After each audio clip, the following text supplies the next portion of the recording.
Vous pensez que TikTok c'est pour les gamins? Bonjour, c'est Bertrand, votre coach web, bienvenue dans ce nouvel épisode du podcast, épisode 505, j'espère que vous allez bien, que vous avez la patate, de l'énergie, la forme, l'envie de faire des projets, que vous êtes prêts à danser, à bouger, à montrer ce que vous êtes capable de faire, à montrer votre compétence, mais oui, j'ai bien dit bouger, danser, mais de quoi je parle? TikTok. Qu'est-ce qu'on parle de TikTok en ce moment? Et je voulais vous faire un épisode sur TikTok. Au départ, je voulais vous parler d'un sujet beaucoup plus sérieux. J'ai fait des petites notes sur d'autres sujets, etc. Et puis quand même, vous voyez, à force de voir du TikTok partout, je me dis, il faut quand même que je vous dise un mot sur TikTok. J'en ai déjà parlé par ailleurs, mais là vraiment, je pense qu'il est temps que je vous en parle. Mais avant de commencer, je voudrais vous donner d'abord quelques news de mes activités. Alors vous savez que j'ai lancé Créer un podcast génial maintenant. Hier, je raconte sur YouTube comment hier, l'épisode était en retard. Parce que je me suis planté dans l'enregistrement. Alors là, vous voyez, je vérifie en même temps si je me suis pas planté. Et j'ai fait un épisode complet sans enregistrer le son. Voilà, ça arrive à tout le monde. J'ai dédramatisé le truc, etc. Et en fait, je me suis rendu compte derrière que j'ai fait une seconde version et que cette seconde version était largement meilleure que la première. Donc parfois, vous voyez, quand vous créez un contenu, vous dites je suis pas très satisfait de ma première version. Bon, essayez d'en faire une deuxième pour voir ce qui se passe. Ça peut être un conseil. Et puis ça veut dire aussi que parfois vous pouvez vous planter techniquement. Vous pouvez avoir fait 800 épisodes de podcast et vous planter sur la technique. Vous pouvez mal brancher un micro. Moi c'est ce qui va arriver hier, ou mal le tourner, ou en tout cas que le logiciel n'enregistre pas le son et que vous vous en rendiez pas compte avant d'avoir fait 20 minutes de contenu. Dans ce cas-là, c'est pas grave, vous recommencez. C'est vraiment le genre de conseil que je donne aussi, vous voyez, dans mes coachings. Et c'est la deuxième news que je voulais vous donner, c'est que j'ai mis en place sur le site, sur votrecoachweb.com/coaching, sans S, mes offres de coaching avec des formules d'accompagnement sur une séance ou sur des packs de 5 séances pour vous aider à créer du contenu plus facilement, plus régulièrement, vous aider sur le lancement d'un podcast, d'un blog, vous guider dans le choix des outils, discuter de nouvelles idées de business, d'envisager votre activité avec un œil extérieur, de voir comment on peut peut-être trouver des choses que vous n'aviez pas idée comme ça, vous aider à faire connaître votre contenu, vous voyez, tout ce genre d'accompagnement que je ne peux pas faire dans un épisode comme ça, je vous donne des conseils, je fais des formations, je fais des choses comme ça, mais là on est vraiment sur du sur-mesure, on échange, on discute, on creuse, on tourne un petit peu les choses, je peux vous donner du boulot aussi, si vous en avez envie, si vous avez besoin de motivation, vous donner un retour sur ce que vous avez fait, sur vos contenus, sur comment progresser, sur des outils à utiliser, enfin vous voyez, tous ces trucs-là, de répondre à toutes vos questions. Donc vous faites votrecoachweb.com/coaching et vous avez tout qui est expliqué. Maintenant que nous avons parlé de ces choses sérieuses, passons à TikTok. Bah oui, parce que TikTok, pour l'instant, c'est quand même beaucoup d'amusement, et c'est d'ailleurs pour ça qu'on en parle aussi mal, je pense, et c'est un truc qui m'agace. Je l'ai dit par ailleurs, ça m'agace de voir qu'il y a des gens qui nous disent « n'allez pas sur TikTok », des marketeurs, des consultants, des formateurs, des moralisateurs, souvent d'ailleurs, des gens bien trop sérieux, je trouve, d'ailleurs, bien trop sérieux pour leur âge, qui en tout cas nous disent qu'il faut surtout pas aller sur TikTok, qu'on se fait avoir par les sirènes de tout ce qui brille, des nouveaux réseaux sociaux, que nous sommes victimes du FOMO, vous savez, cette fameuse peur de manquer quelque chose, qu'il ne faut absolument pas y aller. Et ça m'énerve un petit peu parce que l'argument c'est puéril, il n'est que des gamins. Qu'est-ce qu'un gamin de 15 ans qui est en train de danser sur la musique peut vous apporter vous à votre business? Bon, vu comme ça, c'est vrai que la question peut se poser, mais en fait je me demande si la question se pose réellement comme ça. Je vous rappelle quand même que c'est ce que nous disions aussi sur Instagram. Instagram, oui alors c'est puéril, ils font que des selfies les mecs, et puis ils prennent en photo leur plat et tout. Bon quelques années plus tard, le constat il est relativement simple, c'est que ça a impacté tellement que les restaurants maintenant ont des espaces photos, que les pizzas sont faites pour qu'elles soient instagrammables, que les glaces sont faites pour qu'elles soient instagrammables, et que, soyons honnêtes, tout le monde est sur Instagram ou presque. La question d'être sur Instagram ne se pose quasiment plus, c'est pas moi qui vais vous dire le contraire d'ailleurs, j'ai fait un épisode de podcast la semaine dernière sur Créer un podcast génial maintenant, sur est-ce que finalement Instagram n'est pas le meilleur endroit pour promouvoir son podcast. Donc, soyons honnêtes, tous les réseaux comme ça qui passent, comme ça, à un moment donné, on peut trouver qu'ils sont inutiles, que c'est de la perte de temps ou quoi que ce soit, mais en fait, il faudrait être un petit peu plus sérieux que ça dans l'analyse, il faut creuser un petit peu plus. La question, finalement, c'est de savoir si TikTok ou pas, il faut y être ou pas. On peut difficilement y répondre tout de suite. Personne ne sait si TikTok va durer. Personne ne sait si TikTok c'est un phénomène, là comme ça, un épiphénomène qui va durer quelques mois, si ça va durer vraiment longtemps ou pas. Mais en fait, personne ne le savait pour Facebook, personne ne le savait sur Twitter, personne ne le savait pour Snapchat, personne ne le savait pour n'importe quel réseau. Alors il y en a qui percent, il y en a qui s'arrêtent, il y en a qui diminuent, il y en a dont la puissance diminue, mais à une époque, par exemple, quand MySpace était au sommet des charts, comme on dit dans ma jeunesse, au sommet des classements, etc., qu'il avait été racheté par 100 millions de dollars par Murdoch, ce qui finalement était une petite paille, soyons honnêtes, on pensait pas que MySpace pouvait être tombé dans le néant comme ça, soyons honnêtes.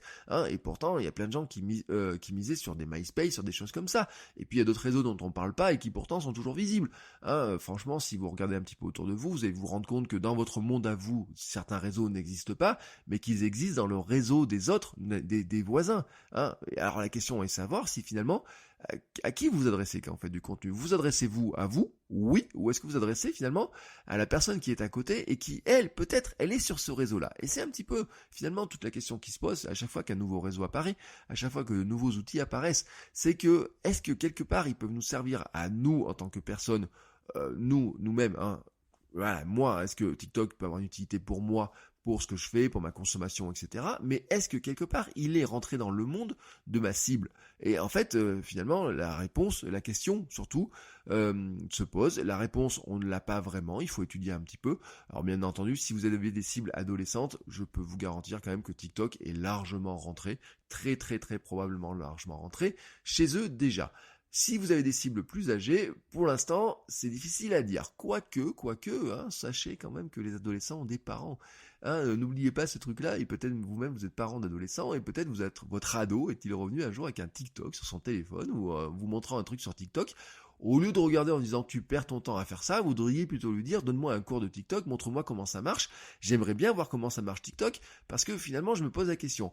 Ne lui demandez pas, ne lui dites pas va sur TikTok et moi je te suis, je te espionne ou quoi que ce soit, parce que ça, à mon sens, c'est pas très constructif comme approche, mais demandez-lui plutôt de vous donner un cours de TikTok en disant mais pourquoi tu aimes TikTok? Qu'est-ce que tu fais sur TikTok? Comment ça marche? Montre-moi les outils qu'il y a sur TikTok.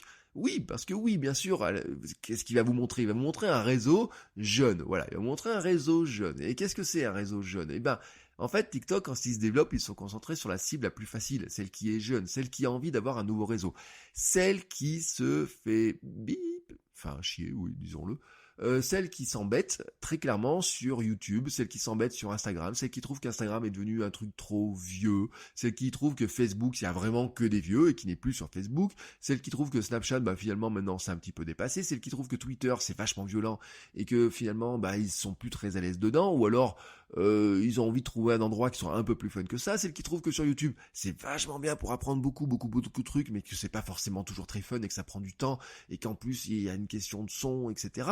Oui, voilà, et à un moment donné, ils sont concentrés sur une cible qui cherchait un nouvel espace d'ailleurs où il n'y a pas leurs parents, où il n'y a pas les profs, où il n'y a pas le monde sérieux, voilà, tout simplement. Et donc ces jeunes-là, de toute façon, qu'est-ce qu'ils font? Ils passent beaucoup de temps sur leur téléphone, ils passent beaucoup de temps à chercher comment passer leur temps, c'est vrai, c'est la réalité. Et donc ils écoutent aussi beaucoup de musique. Et TikTok, en fait, c'est le mix entre la musique, entre la vidéo, entre du vertical, on n'est qu'en vertical, l'horizontal n'existe pas sur TikTok, donc on est dans une phase complémentaire de ce qui se passe, on est plus loin que de la story, on va beaucoup plus loin que ça. Et donc le réseau, il est à l'image des jeunes qui le font. Puisque c'est des jeunes qui publient du contenu, il est à l'image de leur de ce qu'ils font. Et ils font quoi? C'est plutôt amusant, c'est rempli de blagues d'adolescents. Oui, c'est rempli de petites blagues d'adolescents. Rappelez-vous, quand vous étiez adolescent, vous faisiez toujours des petites blagues, des petites bêtises, des petites trucs, des petites bêtises et compagnie comme ça. À l'époque, on n'avait peut-être pas de téléphone. Moi, quand j'étais jeune, j'avais pas encore le téléphone portable. J'ai même dit un jour, quand j'étais en DES16, vous voyez, un bac plus 5. Et c'était mon deuxième bac plus 5 en plus, parce que c'était pour éviter l'armée. Donc vous voyez, j'avais pas 18 ans non plus, j'ai même dit oui, mais le smartphone, le téléphone, ça s'appelle pas smartphone, le téléphone portable, franchement, ça ne sert à rien, etc. Tout ça, c'était avant le monde du smartphone, de l'iPhone et compagnie, soyons honnêtes. Mais à un moment donné, oui, quand on était jeune, on faisait aussi ces petites blagues, etc. Maintenant, ils les font sur TikTok, voilà. C'est rempli de blagues d'adolescents, des mèmes qui reviennent souvent sur les mêmes thématiques, pourquoi j'ai pas de copain, pourquoi j'ai pas de copine, pourquoi j'ai de l'acné, etc. Bref, tous ces petits jeux-là, des petites défis, des choses comme ça peut vous paraître puéril comme ça, mais en fait, dans la réalité, c'est que c'est juste à l'image des gens qui utilisent TikTok tout de suite, qui font du contenu sur TikTok. Si les vieux, et quand je dis vieux, moi, vous voyez, j'ai 43 ans, si moi, en tant que vieux, je me mettais à faire du TikTok, bien entendu, il y a deux trucs à voir, c'est soit je le fais comme un vieux, et j'essaye de parler aux vieux, c'est une possibilité, et je dis pas que ça peut pas marcher, en considérant est-ce qu'il y a des vieux sur TikTok, ou alors je me dis je vais parler aux jeunes, et je vais faire du TikTok comme les jeunes. Voilà un petit peu les choses. Ben oui, parce que moi je suis sur TikTok. Oui, je suis sur TikTok, parce que en fait, il y a un truc que je dois vous dire, c'est que, avant de critiquer, je pense qu'il faut aller voir. Soyons clairs, il faut aller voir. Moi, si vous me cherchez sur TikTok, je suis sur TikTok, vous cherchez Bertrand Soulier tout attaché, vous me trouverez sur TikTok, vous me trouverez en train de danser en tenue de running, vous me trouverez dans une salle de cours où je danse et je me mets à la place des étudiants, vous me trouverez avec mes 835 000 abonnés et une vidéo qui a fait 45 000 vues. C'est pas mal comme performance, ça fait longtemps que je l'ai pas fait sur Instagram et sur YouTube. Non, sur YouTube 45 000, oui, je les ai passés un jour quand même, mais franchement, la viralité de ce réseau, elle est quand même assez incroyable. Et puis en plus, il y a un truc qui nous change par rapport à Instagram, c'est que la durée de vie des contenus est très longue. C'est assez surprenant de se rendre compte que 15 jours, 3 semaines, un mois plus tard, une vidéo a toujours des vues, a toujours des interactions, elle est toujours poussée par le réseau. Le fonctionnement même actuellement de TikTok, il est quand même super favorable aux créateurs. Soyons honnêtes là-dessus. Alors faut-il y aller? Bah la question est oui. Oui, il faut y aller, au moins pour voir ce qui s'y passe. Je vous en conjure, s'il vous plaît, ne faites pas partie de ces personnes qui disent que TikTok c'est pour les gamins, que c'est nul, que c'est pas intéressant, et que vous n'y allez pas sans avoir regardé. Non, nous, dans notre tribu des créateurs, nous ne jugeons que sur pièce. Et en allant voir, en regardant ce qui s'y fait, en essayant de comprendre. Mais en essayant de comprendre quoi? Eh ben, pourquoi tant de personnes sont dessus? Parce que franchement, s'il y a tant de personnes qui sont dessus, c'est bien qu'il y a une raison. Pourquoi tant de personnes passent du temps dessus? Pourquoi est-ce que c'est l'application la plus téléchargée? Et puis, bien sûr, se demander si on pourrait pas en faire quelque chose. C'est sûr que TikTok n'est pas Instagram, n'est pas Twitter, n'est pas Facebook, n'est pas YouTube. Les codes sont différents, la création est différente, l'audience est différente pour l'instant. On peut avoir l'impression qu'il n'y a que des gamins qui s'amusent, mais j'ai découvert en fouillant un petit peu des choses beaucoup plus intéressantes. Par exemple, ce matin encore, je regardais pour vérifier, des tutos photos par exemple. Oui, en 15 secondes, avec une petite bande son, une petite musique, un petit peu de texte qui s'affiche, un créateur vous explique comment prendre de meilleures photos. J'ai vu aussi des recettes de cuisine ou des recettes de cocktails en 15 ou 60 secondes, et je vous avoue que c'est assez épatant, parce que oui, c'est épatant de créativité. Et TikTok, c'est une application qui est très créative. Soyons honnêtes, c'est même l'application la plus créative actuellement. Et en fait, qui fournit tous les outils pour être créatif.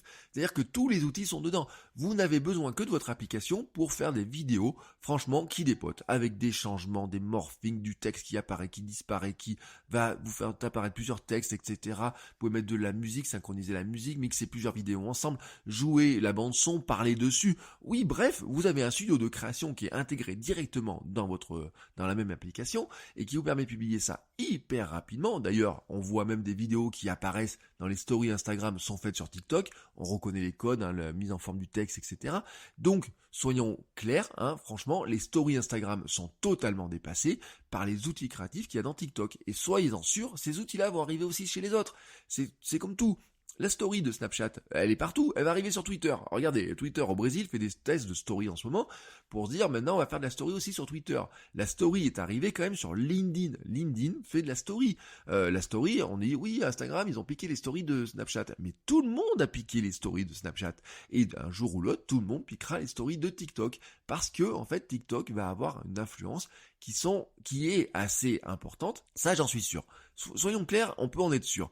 Nous sommes tous sur 5 à 6 réseaux différents, des fois plus, des fois moins, mais on est en tout sur 5 à 6 réseaux différents. Quand il y a un truc qu'on aime bien d'un côté, quand les réseaux voient que il y a un truc qui plaît bien aux gens d'un côté, il y a un moment donné, ils se disent, est-ce qu'on peut pas faire la même chose? Alors après, bien sûr, ils vont essayer de répliquer, parfois ça marche pas. Soyons clairs, si on regarde un petit peu ce qu'a fait Facebook, ils ont essayé de piquer plein d'applications, de répliquer les applications qui sont à côté. Ils ont essayé de faire leurs clones de TikTok, de Musical.ly et compagnie à l'époque. Ils ont essayé de faire des clones de Pinterest, ils ont essayé de faire des clones de plein de choses. Parfois, ça plante, vraiment, ça plante. Mais ça vient en plus d'une image de Facebook qui est vraiment vieillotte. Voilà, pour les jeunes, Facebook, c'est le truc de leurs parents. Est-ce qu'ils ont envie d'aller sur Facebook pour avoir croisé leurs parents, les tontons, les tatas? Oui, une fois de temps en temps, pour faire un coucou à leurs grands-parents qui sont sur Facebook. Mais maintenant, les grands-parents, ils sont aussi sur Instagram. Et vous savez quoi? J'ai vu une grand-mère sur TikTok. Une grand-mère qui est sur TikTok. Et qu'est-ce qu'elle fait sur TikTok? Elle balance des mentos dans une bouteille de coca et ça explose.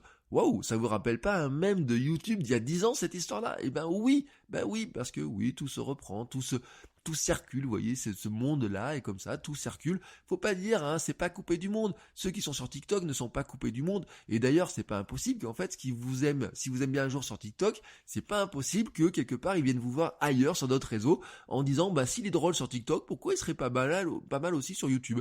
Allez savoir, hein, la puissance de la marque. Bah oui, c'est ça, la marque, le marketing. La marque qui se répète, c'est un petit peu comme ça. Donc TikTok est là. Bon, on aime ou on n'aime pas, mais le constat est simple, c'est que TikTok est là et que c'est une licorne géante. Et ben oui, TikTok, c'est des millions d'utilisateurs, y compris en France, c'est la deuxième application la plus téléchargée. Les musiques que vous entendez à la radio viennent de TikTok, les stars vont sur TikTok, les jeunes vont sur TikTok, les parents des jeunes vont aussi sur TikTok, les marketeurs aussi vont sur TikTok. Si vous le voyez assez peu en France, regardez un petit peu ce qui se passe aux États-Unis, vous allez voir que les marketeurs sont sur TikTok. Et qu'est-ce qui se passe? Les marques aussi sont sur TikTok. Chevrolet, BMW, la NBA et même les Nations Unies. Oui, les Nations Unies sont sur TikTok. Bah oui, parce que les Nations Unies, c'est pas qu'un truc de vieux, c'est aussi un truc qui doit parler à tout le monde. Et donc, ils se disent, bah pourquoi on pourrait pas aller sur TikTok? Alors c'est sûr que ça prend du temps, mais TikTok, en fait, bah ils font aussi beaucoup d'efforts pour nous montrer que ça vaut le coup, hein, de faire des essais, de tester les choses. Ils ont ouvert un centre à Dublin, dirigé par un ancien cadre de Google et Facebook. Autant vous dire qu'ils ont mis du budget là-dedans. Ils ouvrent des bureaux à Paris, Berlin, Londres. C'est pas une petite start-up, hein, TikTok, hein, c'est une licorne géante. Hier, on m'a dit qu'ils faisaient des ateliers pour faire découvrir TikTok, et ils n'ont pas invité que des jeunes, hein, à leur atelier, ils invitent aussi des personnes qui sont plus âgées pour leur montrer, hein, finalement, que TikTok est un outil qui est super intéressant et qu'il va se développer. Bah oui. Pour l'instant, est-ce que on doit aller sur TikTok? Moi, je vous le dis, oui, allez faire un tour sur TikTok pour voir ce que c'est. Ne faites pas partie de cette tribu des gens, voilà. Nous, de la tribu des créateurs, on fait partie des gens qui testons d'abord les choses avant de dire que c'est nul. Voilà, soyons clairs. Les autres, on les laisse tomber, on les met de côté. C'est pas notre monde. Notre monde à nous, c'est, on dit, on a un outil. Est-ce que quelque part je peux en faire quelque chose? Comment je sais ce que je peux en faire? Eh ben je vais aller voir, je vais aller jeter un œil dessus, on va regarder ce qui s'y passe, on va se demander comment ça va impacter les choses, parce que TikTok va impacter les choses plus qu'on ne le pense. Je le dis, hein, le monde de la musique revoit déjà ses titres pour qu'ils accrochent en 15 secondes. Les prochains gros tubes de l'été, la prochaine musique de l'été, elle aura d'abord eu un gros succès sur TikTok. Et je pense, soyons honnêtes, que la création au sens large sur Internet va être impactée aussi. Parce que TikTok, en fait, c'est la nouvelle étape dans l'ère des micro-contenus.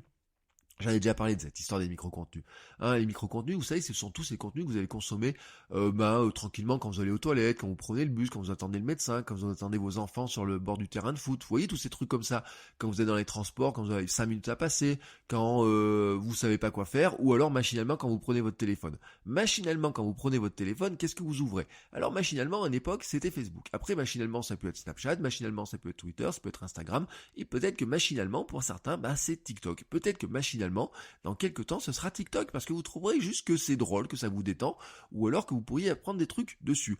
Mais franchement, Instagram et YouTube paraissent sérieux et ennuyeux face à TikTok, et si vous arrivez à avoir un impact sur TikTok en 15 secondes, faire une petite vidéo qui accroche sur TikTok, qui a une certaine vue, vous pouvez vous dire que le dose de créativité que vous avez appris en faisant ça, elle vous servira aussi pour faire une accroche intéressante sur votre prochaine vidéo YouTube ou dans vos stories Instagram.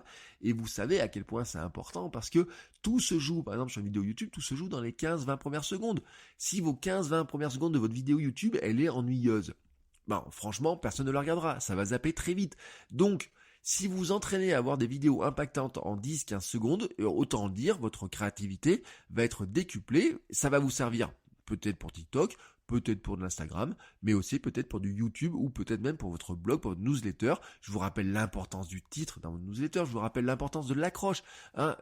J'ai un commentaire sur 2 de ce podcast, les gens me disent, un commentaire sur 2, j'adore l'accroche. Dès qu'il y a l'accroche, etc., je suis là pour l'accroche et l'énergie de départ, etc. Vous voyez, regardez, écoutez plutôt mes 15-20 premières secondes. Mes 15-20 premières secondes, elles sont totalement différentes de ce que je faisais il y a 2 ans ou il y a 3 ans maintenant, bientôt, parce que le podcast aura bientôt 3 ans. Totalement différentes, et ça va encore s'amplifier cette histoire-là, ça va encore augmenter, tout simplement parce que ces outils-là aussi impactent très clairement sur comment nous consommons du contenu, comment nous avons envie de consommer du contenu, comment nous avons envie aussi petit à petit de créer du contenu. Les vidéos que nous créons maintenant sur YouTube n'ont rien à voir avec les vidéos qu'on créait il y a 3, 4, 5, 6 ans. Tout un tas de choses sont passées par là, et en fait c'est la suite de plein de choses. En fait, on pourrait dire très clairement que TikTok n'est que la suite de Snapchat, qui n'est que la suite de Vine, qui n'est que la suite de plein d'outils qu'il y a pu y avoir avant, etc. En fait, tout se construit, vous voyez, ça se sédimente. Les gens disent oui, le blog, c'est fini, etc. Mais quand vous regardez les podcasts, par exemple, il y a plein de podcasts perso qui sont en fait des blogs audio, vous voyez ce que je veux dire. Le streetcast, etc. Moi, ce que j'ai fait, c'est du blog audio. Du blog audio, finalement, on reprend les mêmes codes que le blog, sauf qu'au lieu d'écrire, on le fait en audio. Les vidéos, finalement, c'est quoi? Souvent, le vlog, qui vient du blog, on a souvent des vidéos qui sont en fait les mêmes ingrédients que dans du blog, c'est-à-dire du personnel, des conseils, des astuces, etc. Au lieu de le faire en écrit, on l'a fait sur YouTube, ensuite on le fait sur du podcast, ensuite on l'a fait dans les stories, un jour on va le faire peut-être sur TikTok, un jour on le fera encore sur un autre outil, sur notre outil, sur notre outil. Mais en fait, les pratiques globales, ce que je veux dire, vous voyez, tout ça, ça se conserve. Et vraiment, là-dedans, je vous le dis, il y a des trucs qu'on garde. Et par exemple, moi je le dis vraiment, vous devez avoir un gros bang au départ de vos contenus pour accrocher l'attention, pour faire rentrer les gens vraiment dans votre univers, dans votre monde. Vous devez avoir une accroche qui reconnaisse quelque chose qui les fasse rentrer dedans. Et le terrain d'entraînement qu'est TikTok est génial pour ça, parce que ça vous oblige à faire des choses assez courtes. Moi, j'ai utilisé à l'époque Snapchat pour m'entraîner à faire des vidéos sur YouTube. Vous pouvez très bien utiliser TikTok en vous disant, ouais, de toute façon, il n'y a pas mon audience, personne va me regarder dessus. C'est génial comme terrain d'entraînement. Amusez-vous avec les outils, entraînez-vous à faire des trucs, etc. Et allez savoir si peut-être ça ne va pas faire quelque chose. Parce que c'est ça, en fait, l'histoire. Pour nous, petits créateurs, coachs, passionnés, entrepreneurs, des gens qui ont envie de partager leur passion, là, nous, tous comme ça, ou si vous êtes comme moi, entrepreneur, etc., si vous avez envie, soit de gagner de l'argent, soit juste partager votre passion, parce que les deux sont possibles sur Internet, j'ai pas de réponse globale de vous dire est-ce qu'il faut aller ou pas sur TikTok là comme ça. Je vais pas vous dire allez créez un compte TikTok, faites une éditoriale, faites une charte, tac. Non, ça je vais pas vous le dire, je peux pas vous le dire, je n'ai pas de réponse globale. C'est au cas par cas, mais en fait ça vaut le coup quand même de regarder. Moi-même, je ne sais pas ce que je vais faire de mes 800 abonnés. Bah oui, j'ai 800 abonnés. Je les ai gagnés en quelques jours. Et c'est assez impressionnant cette histoire. J'ai plus de 800 abonnés. Je ne sais pas si je vais en faire quelque chose parce que eux, ils sont abonnés en me voyant danser dans un amphi. Ils se sont vus, ils ont aimé certaines vidéos, d'autres moins, etc. Ils en ont peut-être rien à faire du running, sauf si peut-être je leur donne des conseils sur le running. Ils ont peut-être rien à faire de la création de contenu, sauf peut-être si je leur explique comment créer un podcast en 3 étapes et en 15 secondes. Ça me paraît impossible comme ça, mais allez savoir pourquoi pas. Peut-être que c'est possible, peut-être qu'en me creusant un peu l'esprit, peut-être que je peux y arriver, ou peut-être tout simplement que je peux juste faire comme ce dentiste qui a 100 000 followers en dansant dans des couloirs, dans sa blouse blanche, ou déguisé parfois en dinosaure ou je sais pas quoi. Je ne sais pas si son succès vient du fait qu'il soit dentiste, probablement pas. Sa belle gueule, peut-être. Je ne sais pas s'il donne encore beaucoup de conseils dentaires, mais peut-être qu'il y a des jeunes qui auront envie d'aller chez le dentiste. Chez lui, c'est un exemple que donnait Gary Vaynerchuk en disant que ça existait déjà à l'époque de Musical.ly. Musical.ly, vous savez, qu'elle a été rachetée par TikTok. Donc, en fait, pour l'instant, on est dans un monde où on ne sait pas. Donc, on laisse de côté tous ces moralisateurs, toutes ces personnes qui vous disent TikTok, c'est pas pour vous, ça sera pas pour vous, etc. Parce qu'en plus, je vous prends un pari, c'est que dans quelques temps, ils y seront. Mais pour moi, vraiment, je vous le dis un truc, c'est que c'est un monde qui existe, qui est là, il y a des millions de personnes qui sont dessus, et pendant que vous dites peut-être, ce n'est pas pour moi, je vais pas y aller, c'est pour les gamins, etc., j'en ai rien à faire dessus, certains s'amusent bien dessus, et vous seriez surpris de voir que, avec la créativité, avec ce que font certaines personnes, je vous le dis, vous pouvez retrouver des recettes de cuisine, vous pouvez trouver des conseils sérieux, vous pouvez trouver des choses qui sont vraiment créatives, etc., qui sont vraiment très intéressantes, et il est vraiment temps, je vous le dis, je vous garantis, de sortir de cette mécanique de dire non, je ne vais pas y aller, ce n'est pas pour moi. Avant de dire ça, allez-y, regardez comment ça fonctionne, testez les choses, regardez les outils, entraînez-vous, amusez-vous, n'y passez pas des heures, soyons clairs, n'y passez peut-être pas des heures, mais vraiment, regardez comment ça se passe, comment ça vit, pourquoi ça a un tel succès, essayez de comprendre pourquoi ça a un tel succès, regardez un petit peu comment ça fonctionne, passez quelques minutes dessus, regardez juste comment ça fonctionne, et à partir de ce moment-là, vous pourrez peut-être vous dire, ce n'est pas pour moi, ou alors vous découvrirez peut-être qu'il y a des choses qui sont plus intéressantes que vous pensiez dessus. Allez, sur ce, je vous laisse aller vous amuser sur TikTok, et apprendre des choses sur TikTok, et regarder ce qui s'y fait, et moi je vous souhaite un très bon week-end, et je vous dis à la semaine prochaine. Ciao les créateurs!